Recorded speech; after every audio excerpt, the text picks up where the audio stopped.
जय हिंद साथियों, आप सभी का स्वागत है सीबीआई क्लासेस में। आज के वीडियो में हम लोग देखने वाले हैं साइंस का मॉडल सेट 5। चलिए देखते हैं पहले क्वेश्चन क्या है। पहला क्वेश्चन है CO2 एक है। क्या है CO2? अम्लीय है, क्षारीय है, लवण है या फिर अनिश्चित है। तो CO2 जो है वो अम्लीय है। अगला क्वेश्चन है अधातु के ऑक्साइड प्रायः होते हैं। तो अधातु के ऑक्साइड जो होते हैं अम्लीय होते हैं। ऑप्शन बी सही हो जाएगा। अगला क्वेश्चन है कॉपर पायराइट अयस्क है। तो कॉपर पायराइट जो अयस्क है वो तांबे का अयस्क है। ऑप्शन ए सही हो जाएगा। अगला क्वेश्चन है विद्युत अपघटन में ऑक्सीकरण होता है। तो विद्युत अपघटन में जो ऑक्सीकरण होता है वो एनोड पे होता है। ऑप्शन ए सही हो जाएगा। अगला क्वेश्चन है निम्नलिखित में कौन संतृप्त हाइड्रोकार्बन है। तो संतृप्त हाइड्रोकार्बन में क्या होता है, सिंगल बॉन्ड बनता है। तो यहाँ पे C4H10 जो है वो संतृप्त हाइड्रोकार्बन है। अगला क्वेश्चन हीरा एवं ग्रेफाइट है। तो हीरा और ग्रेफाइट जो है वो कार्बन के अपर रूप है। ऑप्शन डी सही हो जाएगा। अगला क्वेश्चन है एल्कोहल का सामान्य सूत्र है। तो एल्कोहल का जो सामान्य सूत्र होता है CnH2n प्लस 1OH होता है। ऑप्शन ए सही हो जाएगा। अगला क्वेश्चन है निम्नलिखित में कौन सहसंयोगी यौगिक है। CH4 है, NaCl है, CaCl2 है या फिर Na2O है। तो इसमें सहसंयोगी यौगिक जो है वो CH4 हो जाएगा। अगला क्वेश्चन है कार्बन क्या है। तो कार्बन एक अधातु है। ऑप्शन बी सही हो जाएगा। अगला क्वेश्चन है विश्राम की अवस्था में मनुष्य का हृदय 1 मिनट में कितनी बार धड़कता है। तो विश्राम की अवस्था में जो मनुष्य का हृदय है वो टोटल 72 बार धड़कता है। ऑप्शन ए सही हो जाएगा। अगला क्वेश्चन है मनुष्य में प्रमुख उत्सर्जी अंग है। तो उत्सर्जी अंग जो है वो वृक्क हो जाएगा। ऑप्शन सी सही हो जाएगा। अगला क्वेश्चन है प्रकाश संश्लेषण के लिए निम्न में से कौन से कच्चे पदार्थ की आवश्यकता नहीं है। कार्बन डाइऑक्साइड, ऑक्सीजन, जल या फिर क्लोरोफिल। तो आवश्यकता नहीं है, ऑक्सीजन की आवश्यकता नहीं है। प्रकाश संश्लेषण में सिर्फ कार्बन डाइऑक्साइड, जल और क्लोरोफिल की आवश्यकता है और सूर्य का प्रकाश होगा। लेकिन यहाँ पे ऑक्सीजन नहीं होता है। ऑप्शन बी सही हो जाएगा। अगला क्वेश्चन है शरीर में सबसे छोटी रक्त वाहिनी है। तो शरीर में जो सबसे छोटी रक्त वाहिनी है वो ऑप्शन डी सही हो जाएगा, वेना केव। ऑप्शन डी सही हो जाएगा। अगला क्वेश्चन है अधिकतर पादप नियंत्रक उत्पन्न होते हैं। ऑप्शन ए है बढ़ते तने के अग्रभाग पर, बढ़ती जड़ के भाग पर, फ्लोएम की संवहनी नलियों पर, ए और बी दोनों पर। तो इसका सही आंसर हो जाएगा ऑप्शन डी, ए और बी दोनों पर। ऑप्शन डी सही हो जाएगा। अगला क्वेश्चन है पुष्पी पौधों में लैंगिक जनन किसके द्वारा होता है। तो पुष्पी पौधों में लैंगिक जनन फूलों के द्वारा होता है। ऑप्शन सी सही हो जाएगा। अगला क्वेश्चन है फूल का कौन सा भाग फल में बदलता है। तो फूल का जो अंडाशय भाग है वही फल में बदलता है। ऑप्शन सी सही हो जाएगा।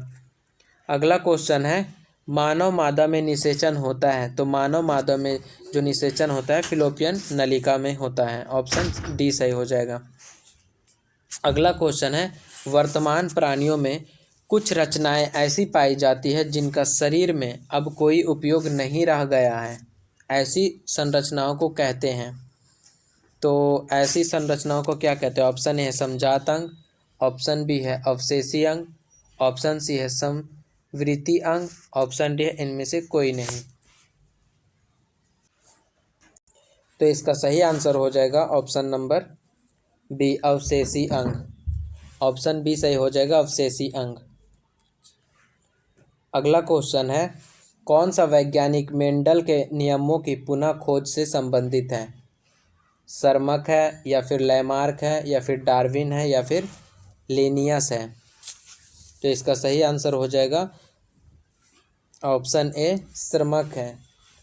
सरमक है, ऑप्शन ए सही हो जाएगा। अगला क्वेश्चन है जीन शब्द किसने प्रस्तुत किया? जॉनसन ने, लैमार्क ने, मेंडल ने या फिर ग्रिफिथ ने? इसका सही आंसर हो जाएगा ऑप्शन ए, जॉनसन ने किया था। अगला क्वेश्चन है CFC है तो CFC का पूरा फुल फॉर्म जो होता है क्लोरोफ्लोरोकार्बन होता है। ऑप्शन ए सही हो जाएगा।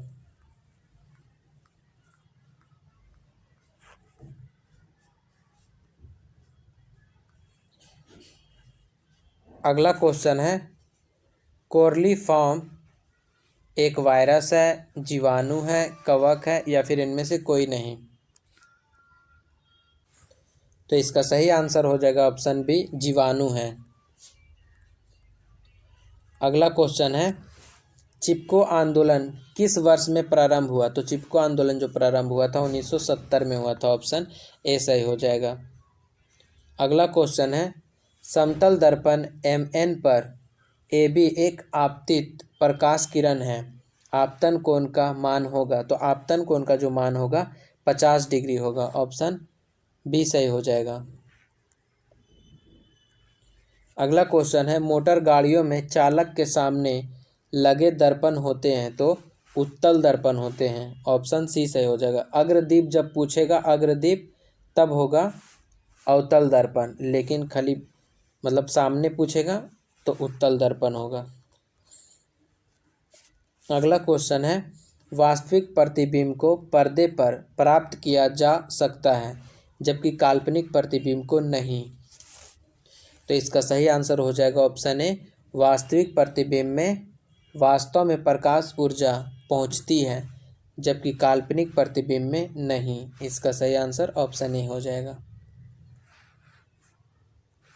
अगला क्वेश्चन है निर्देशांक चिन्ह परिपाटी के अनुसार अवतल दर्पण तथा उत्तल दर्पण की फोकस दूरियां क्रमशः होती हैं।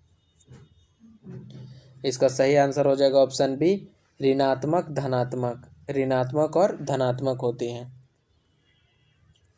अगला क्वेश्चन है मंजू के चश्मे का पावर ऋणात्मक है, उसके आंख में उत्पन्न दोष है। इसका सही आंसर हो जाएगा ऑप्शन डी 1.5।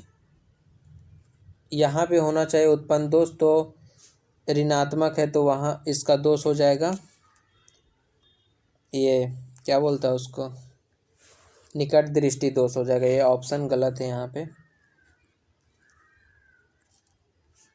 अगला क्वेश्चन है एक स्वस्थ आँख के लिए दूर बिंदु होता है, एक स्वस्थ आँख के लिए दूर बिंदु जो होता है अनंत होता है। ऑप्शन डी सही हो जाएगा। अगला क्वेश्चन है एक आवेशित वस्तु A दूसरी वस्तु B को आकर्षित करती है, वस्तु B होगी। तो वस्तु B जो होगा आवेशित और उदासीन दोनों है, उपर्युक्त दोनों में से एक, उपर्युक्त दोनों में से एक होगा।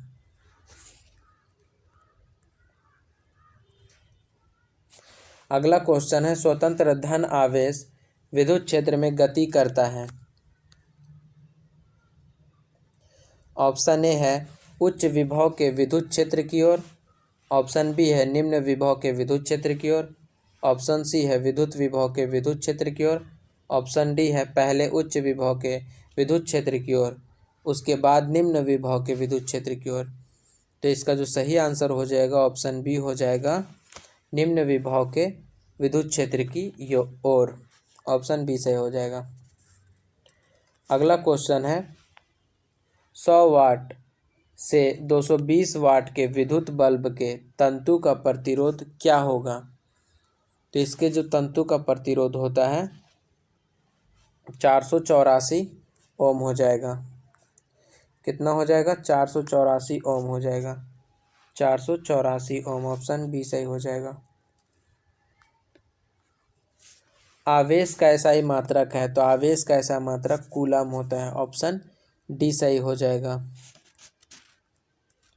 अगला क्वेश्चन है डायनेमो में यांत्रिक ऊर्जा को विद्युत ऊर्जा में बदला जाता है या फिर ऊष्मा ऊर्जा को विद्युत ऊर्जा में बदला जाता है या फिर सौर ऊर्जा को विद्युत ऊर्जा में बदला जाता है या फिर इनमें से कोई नहीं। तो इसका सही आंसर हो जाएगा यांत्रिक ऊर्जा को विद्युत ऊर्जा में बदला जाता है। ऑप्शन ए सही हो जाएगा, यांत्रिक ऊर्जा को विद्युत ऊर्जा में बदला जाता है।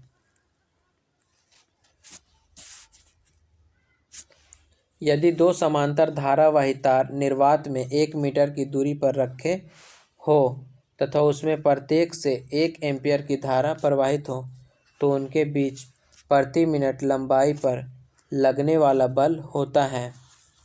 तो इसका सही आंसर हो जाएगा 2 × 10⁻⁻7 न्यूटन होता है।